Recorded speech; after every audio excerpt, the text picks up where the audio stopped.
Hello, my name is Andrea. Today, we're going to begin learning about the skin. This lesson is divided into two parts. In part 1, we'll mention some types of skin lesions. And in part 2, we'll talk about rashes. Let's get started. First, let's discuss part 1, some types of skin lesion. Any sort of disruption of the skin is called a lesion. Different lesions can be characteristic signs of some diseases, so it's important to recognize them. Up next, we're going to describe a variety of skin lesions. First, we'll mention its medical name, then the common name for it, and lastly, we'll describe its features. Medical term: macule. Common word: spot. Features: not raised above the surface of the skin. Medical term: papule. Common word: spot. Features: raised above the surface of the skin. Medical term: nodule. Common word: lump. Features: a large papule.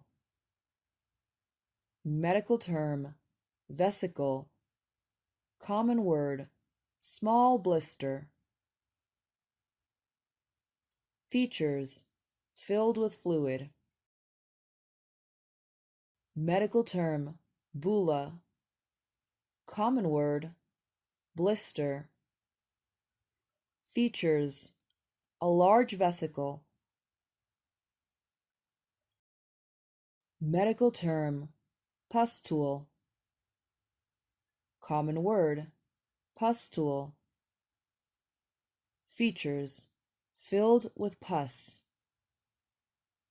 Medical term: crust. Common word: scab.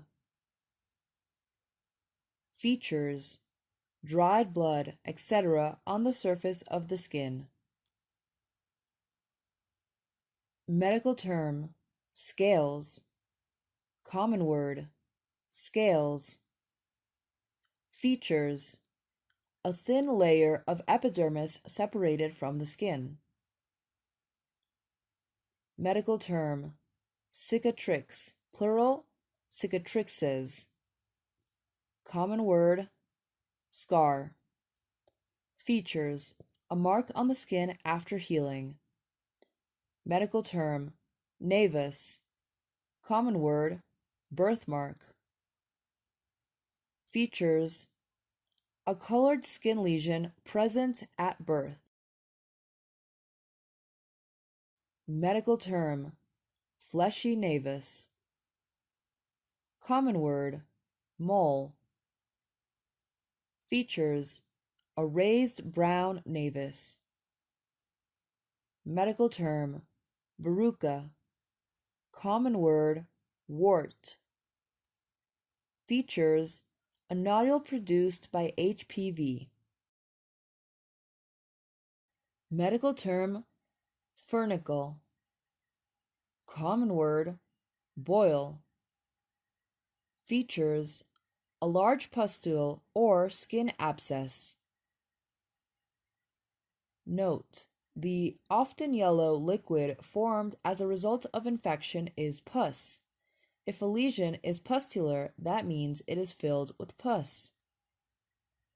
Let's continue with part 2, rashes. A single skin lesion can be regular or irregular in shape. When there are many, multiple lesions, especially macules or papules, the result is a rash, or spots in common language. A rash can be a sign of an underlying infection. For example, the rash of an infectious disease such as rubella. A rash is said to erupt or break out. For example, A patient might describe, "My little boy has broken out in spots all over his body." Or, "My little boy has broken out in a rash all over his body." This means a rash has suddenly developed on the body. During examination, the following features of a skin lesion are usually noted: location, size, shape, color, type. For a rash, also note distribution, widespread on many parts of the body or localized on one part only. Grouping, scattered, more or less evenly spread out or in clusters, small groups. That's the end of today's class. I hope you enjoyed this lesson. See you soon.